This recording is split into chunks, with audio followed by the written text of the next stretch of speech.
Hi guys, I'm Shmi, and today you join me for the unveiling of the new Rolls-Royce Phantom. We've got the Great 8 Phantoms exhibition where we're going to be able to see some of the earlier generations all the way through to the brand new car for the very first time. This is going to be the new Rolls-Royce Phantom, so let's head inside and have a look. To get us started here then, we're greeted by the Royal Rolls-Royce, the Queen's Phantom 6 in all its elegance. So that's the 6th generation. And if we keep coming through, we have the Field Marshal Montgomery. This is a Phantom 3. Then on this side, we also have a Phantom 3, the Aga Khan. This is a rather large vehicle. Then we have the Fred Astaire, a Phantom 1, the first of the Rolls-Royce Phantoms, before we move to the John Lennon, the Phantom 5, with a rather striking paintwork all over the car. So the 5th generation, before we move to the final part here, where to complete the cars, we have the Phantom 2, the Sir Malcolm Campbell, and then the first Goodwood Phantom 7, so the previous generation of the Rolls-Royce Phantom, the car that is technically being replaced this evening. So that is the exhibition. It is time now to head to the unveiling of the new Rolls-Royce Phantom. Ladies and gentlemen, time has come. It's time to make history.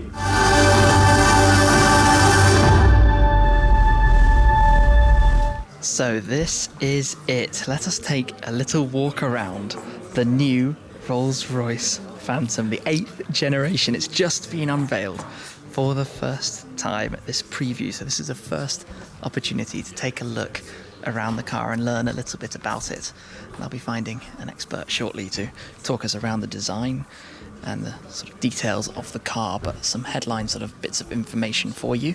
It has a new V12 up front, 6.75 litre twin turbocharged, 563 brake horsepower, 900 newton meters of torque, so around 5 seconds to 62 miles an hour. The car is roughly equivalent size to the previous generation, but it has all sorts of new sort of design styling. And let me just open the door here to show you one of the main features, which is this new gallery in the dashboard. So this is a single piece of glass all the way across where you can sort of go creative and have all sorts of different bespoke elements installed behind. And then another new feature for this car is you can close the door from the outside with a little swipe of your finger. You can do that for the front and the rear doors as well, which open in the reverse direction. Let's have a quick look at the luxuriousness of the interior. I'll head round to the driver's side in a moment and just close that back up. First go. Perfect. Coming round to the front, it has the largest grille of any Rolls-Royce to date. Looks like, I mean, the next stage, the next kind of generation style of what was already a distinct and iconic car. You can see that down at the front. The new lights beaming brightly there. As we come round to the other side of the car, just to get a quick look at this, and there's a display screen. The media and entertainment screen actually comes up behind the glass in the centre of that section.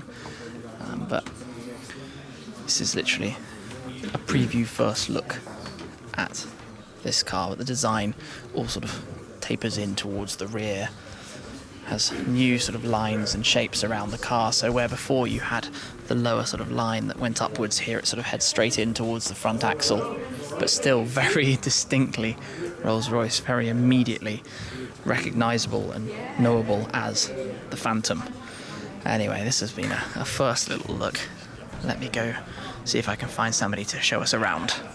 To take us around the car in a little bit more detail, I am joined by Alex Innes from the design team at Rolls-Royce, and this is a beautiful car. Well, thank you, Tim. We're incredibly proud of it. So today is a really seminal moment. Finally being able to take the covers of it and reveal it to the world. Well, if we can we have a look around and talk about some of the design and what went into the latest version? Most certainly, as we aptly find ourselves at the front end, the opening gesture of Phantom, if you like.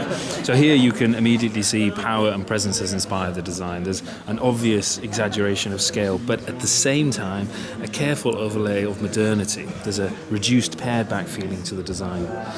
our iconic Pantheon grille, larger here than it's ever been before, but as you'll notice, a lot neater in its integration. It's fed into the body for the first time. And that's one of the nicest parts of the design is how neatly that flows into the dual tone you then have. Absolutely, and particularly this bright work that leads the eye rearwards and envelopes the windscreen.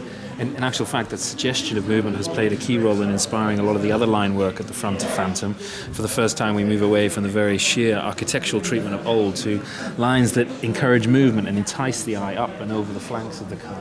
And perhaps we can follow that round into side view. In my mind, this is the hallmark view of Phantom. This is what sets this great car apart from anything else.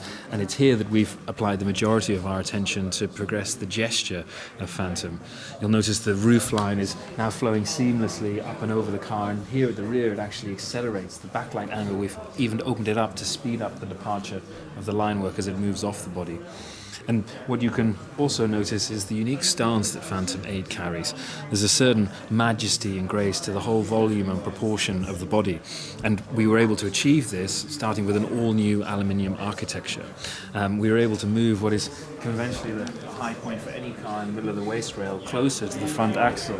And you'll note it's from here that the whole car is primed and everything very elegantly tapers rearwards from there. There's a lovely sense of majesty to the volume of the car. And majesty is really the perfect word to describe this, just looking at it, because you feel that just standing beside the car. Indeed, yes, yeah. There's a definite grace to the lines of the car. But at the same time, this taper is carefully balanced by the forward sweep of the lower lines and our classic waft line. We've done away with the upsweep and in its place this very stark and modern line that indexes directly onto the front axle. In a visual sense, it actually lifts Phantom and alludes to the magic carpet ride that it's so famous for.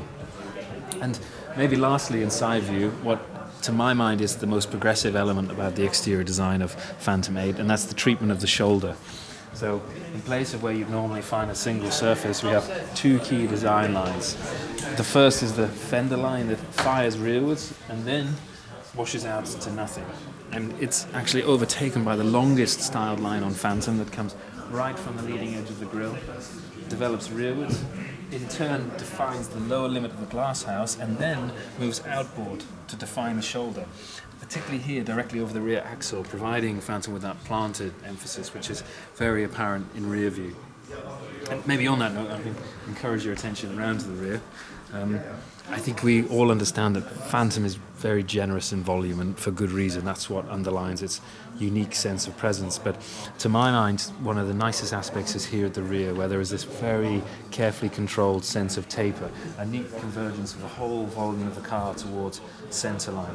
And even the graphics, which are as small as we could possibly make them to really exaggerate the scale of Phantom, are sympathetic to this gesture of movement towards centre line. But it is still incredibly recognisable with that iconic look and sort of style that Phantom has had. And well, I'm glad you said so, because that was certainly the endeavour to yeah, for sure. to recognise and celebrate all the characteristics that make Phantom unique, but progress them and make them relevant for a modern age. And I think that is very apparent in the exterior design. In my mind, what is perhaps the greatest innovation that comes with Phantom 8, and that is the design treatment of the instrument panel on the interior. Now, believe it or not, what you can see there is a beautifully simple yet elegant application of glass, an automotive world first. And while the material itself is unique, the really awe-inspiring ingenuity is the potential it allows for the placement of bespoke. It sits front and centre within the suite. It's the perfect stage. And here we've actually taken the rather progressive step of commissioning artists and master artisans alike to interpret the space and create beautiful showcases of art, and is why we have rather aptly named it the gallery.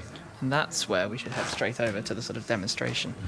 One of the examples of that here, and that's the dashboard, the gallery.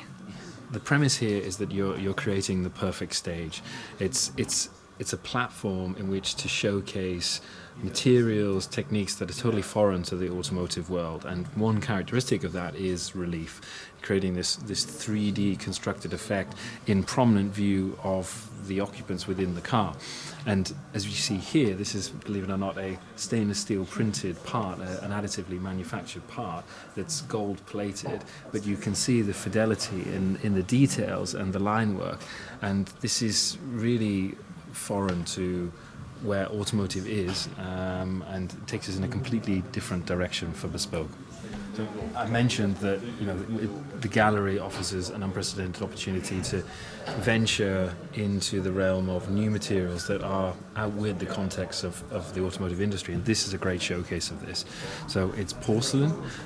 We've worked with a great purveyor of porcelain, Nymphenburg, who have masterfully created an English rose that is modelled on a rose that we commissioned and bred with an English rose breeder, Philip Harkness. And what you see here accurately replicates the real-life rose, which of course has a great British synergy with Rolls-Royce and our stature here in the UK.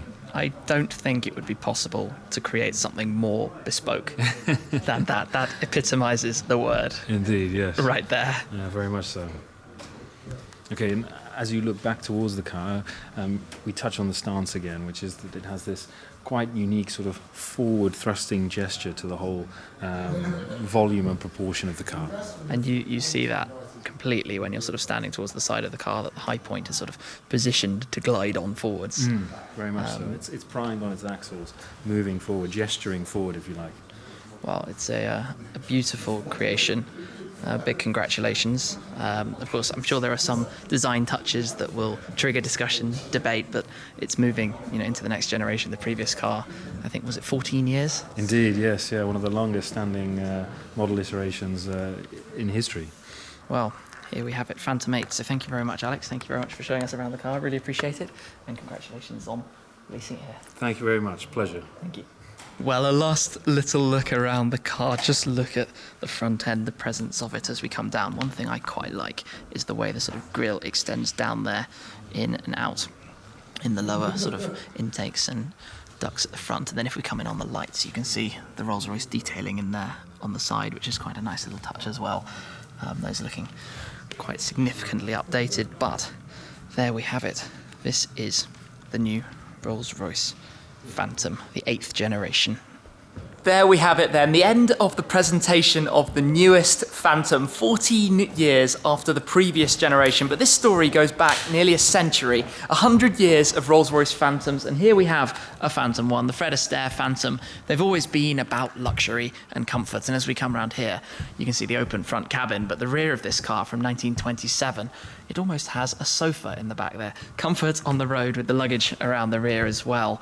But these cars have been brought together as part of this exhibition. Some cars that have come from very famous owners from far afield to make it here to be part of the presentation of the new car. And this, the John Lennon Phantom 5, really does catch your eye with that psychedelic paintwork on it. But I'm going to wrap this one up there. Big thanks to Rolls-Royce for inviting me down to be able to share with you the new Phantom 8 and take a first look at it. And I'm sure I'm going to be showing it to you again in more detail when we're able to get one out on the road in due course. So thanks again. Thanks to Rolls-Royce. Thanks to you guys for watching. Make sure you're subscribed for plenty more, and I'll catch up with you again very soon.